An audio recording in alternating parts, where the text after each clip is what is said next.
My name is Zoran Amar. I am, in a way, a retired filmmaker, but trying still to make few more films before I go. I grew up in ex-Yugoslavia. I lived most of my immigrant life in New York, where I, among other things, was a instructor, teacher on a quite prestigious college called School of Visual Arts, and I was teaching there film production, film directing, and 20 years of my life basically were devoted to that. This is a very personal film, obviously, and it seemed like one you had been wanting to tell for a long time. Talk about how this film came to be and how long the production process was. After I settled in New York, which was the rough time in the 90s, I was going back to my hometown, Belgrade, as often as I had money to afford to go. But in the teens, in around 2010, my mother was still alive and I was teaching. I had long summers and I had also a few weeks in the winter. I tried to go to Belgrade pretty much all the time. And leaving Belgrade in the middle of the war, which was the very early 1993, left me in the dark about certain subjects. I was aware of many things, the cause of the dramatic, tragic disruption and destruction of Yugoslavia as a country, the beginning of hatred, the beginning of the political inability to talk. But I left before two big things happened. I left for personal reasons, and I left because I didn't see future there in terms of surviving. Uh, I worked in a opposition television station, which made for me a lot of sense because politically that was what I believed in. Did I completely understand what's going to happen? No. But leaving made me want to, in a way, run away from the whole subject. Coming to New York, it was survival. It lasted, as usual, as I would say, every immigrant has to pay that ticket 5, 7, 8 years to settle down, to get into more decent work, to be able to try to provide, to understand, to become a person of adopted country, knowing what was left from the original, understanding the war, understanding the repercussions of war. But in the teens, coming back more often, I passed by a very famous coffee shop in Belgrade where I knew few people. One of them invited me to have coffee with them, which is a habit in the Balkans. And usually when you drink coffee or have a drink, you discuss politics. So from that day on, I was mesmerized with that group of people. Every day, whenever I was in Belgrade, I would go there, and it was that kind of hour between 12 and 1, which any day I was there, any couple of weeks that I would spend in Belgrade were devoted there. And what I learned and what really had impact on me from the beginning is I understood how foreign I am in my own city. And I also understood how little I know what really happened. And that these people who were all pretty much politically thinking the same, how bad it was that war happened, how it was based on cheap, rotten, ugly, nationalistic feelings that were catching with the majority of people. I start learning, researching, thinking about how to understand more what I left and in a way run away from. And as every immigrant, I had the guilt of leaving when it was so bad, but I needed to survive, and I did. And having a teaching life didn't make me rich, but made me free enough to devote my interest to things that came naturally. And then I started being fascinated with one person who was basically the leader of that group of these meetings, which is the main character, I would say, in Facing the Monster, Philip David, who unfortunately died after the film was made. And he was a guide for me to understand these things. We had few things in common. I knew him from early on. But the other people were either free thinkers or people like me. And by the way, it was small Yugoslavia. As divided as country became on a national borders, most of the Croats lived in Croatia, most of the Serbs live in Serbia, the others were, Slovenia was pretty much always Slovenia without too much minorities. This coffee shop, these meetings were Yugoslav. We have friends from Bosnia, we had friends from Kosovo, we had friends from Hungarian minority up north. We had an interesting group of people that broadened the subject, gave more flavor, let me understood things that I missed because they did agree on basic things, but they had their own angle. And by the way, all of them carried to some extent their own tragedies, because many people were touched by war. Many people were affected to the point of losing something personal. And as I said, and I'm very proud.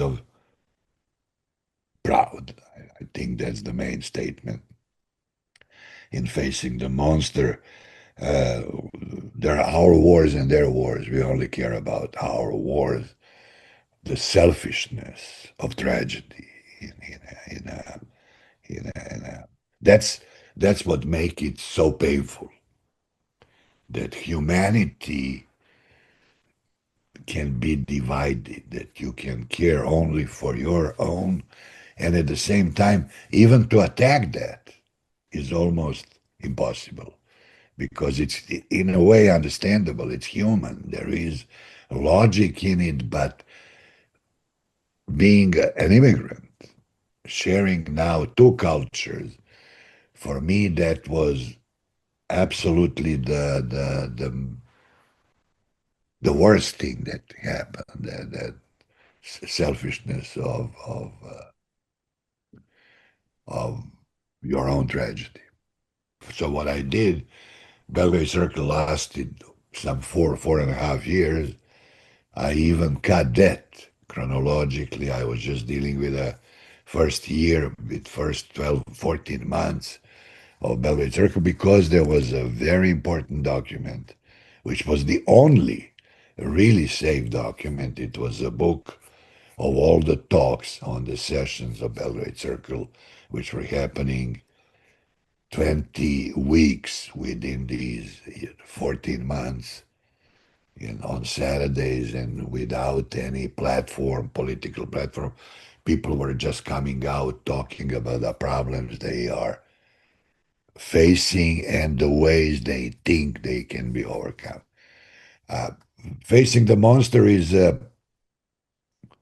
story about noble defeat, asking, can any defeat be really noble?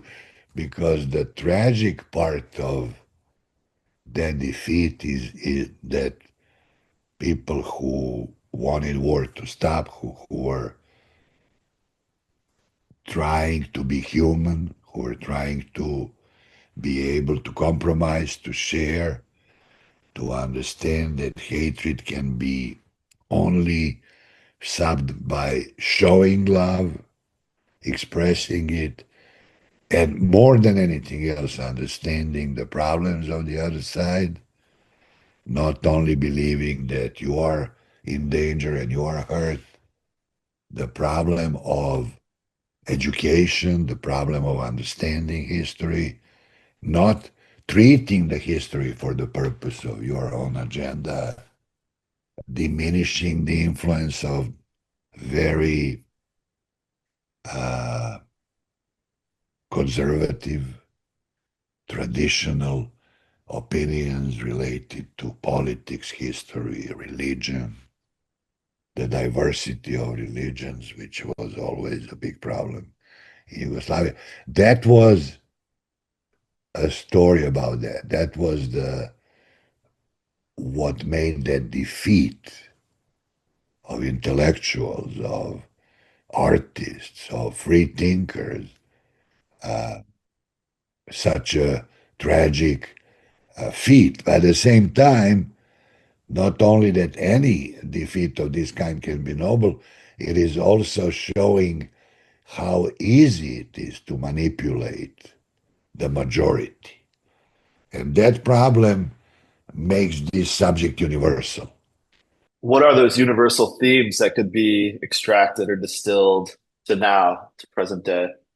We care about our wars, and that in itself is a very narrow-minded view of what reality is, what is the reality of it, what is the big picture of everything.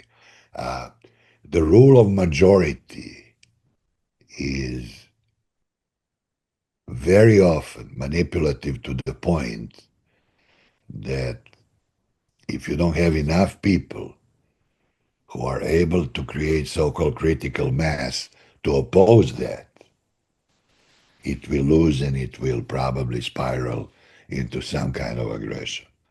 Uh, we have examples today everywhere. We live in a country where we have the problems that are dealing with these issues almost on a tragically arrogant way. We are arrogant. We do not accept the reality of others. We accept only selfishly ours, and we count the votes all the time based on the need to keep on furthering some politics that are destructive and are not really helping bring peace on a larger scale.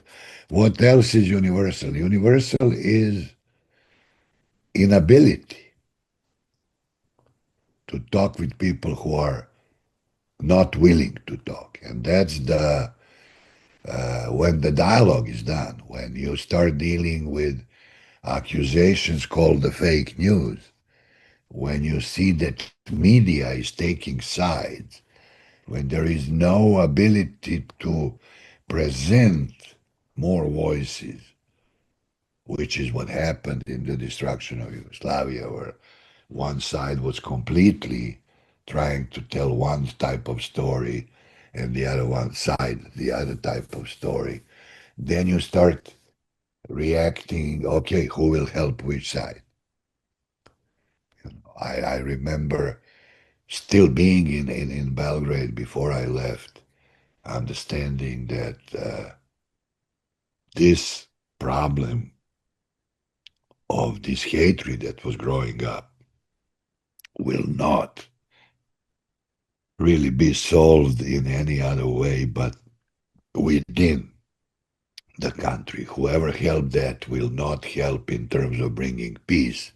It will just help in terms of taking sides and really helping the destruction go even quicker. And most of it was done in gloves, but most of it was also done in a way that there was no chance to make a lasting peace. Even the peace that we have in Bosnia now is so fragile that 40 years later, or however, from 95 to now, yeah, 30 years later, we do not know what is the real future of that country. We also have problems with Kosovo in ex-Yugoslavia in Serbia, which we don't have official border yet. I'm curious about the reaction you got from audiences in the region when they saw the film or different I exhibitions. got a couple of different reactions. I got people who were fascinated, who were emotionally kicked, but I also figured out that people don't want to face this. I understood, even making the film, that I purposely want to do it without being sure that enough time passed. People talk about having a distance to the subject.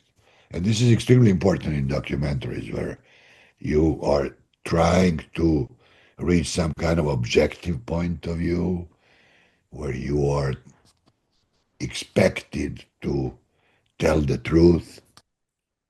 But honestly, I think all these things are very relative. History is not a book that is accurate 100%. First of all, it depends who writes it. And second, what is the political purpose or what is the political gain treating certain events? Facing the Monster came, I think, a little bit earlier than it should be because there's still a lot of people who remember those days. But at the same time, if I may say, I wanted to do that because things were repeating itself in a manner that is dangerously similar. You know, is the saying that historic events are first tragedies, and when they repeat themselves, they become farcical. I don't see that that way. I think that repetition of historical problems in the same country, they differ from country to country, but if the country is not able to develop, to understand what happened before, to learn something,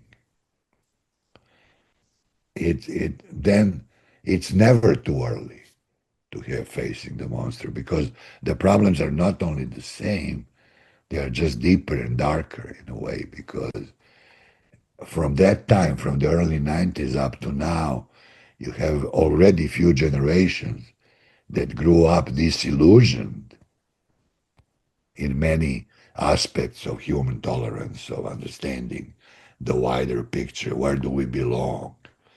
What is Europe for Serbia? What is Russia? What is China? What are these big things? Do we know how we behave? And when you have, as you have now, almost year and a half of continuous riots in that same Belgrade, my hometown, and you almost recognize the same streets with the archival footage, the same overpasses, as I said once jokingly, only the fashion and some car models are a little different because it's 30 years later, but even the sound of protest is the same. So, did anything really change? Yes, it's getting worse. But is it different in pattern? No. I'm very curious to see how people feel the film more than how much they understand. I personally am aware of the fact that if you want to go deeper, not wider, you are more personal, you are less factual. This is my intention, obviously, with facing the monster. I wanted to involve myself, but at the same time, I was dealing with a historical event or a series of historical events. I didn't want to be too personal. Did I get the right measure or not? Is the point that makes me curious about people who see it or will see it, will react. And that's making a subject and the project alive, in my opinion.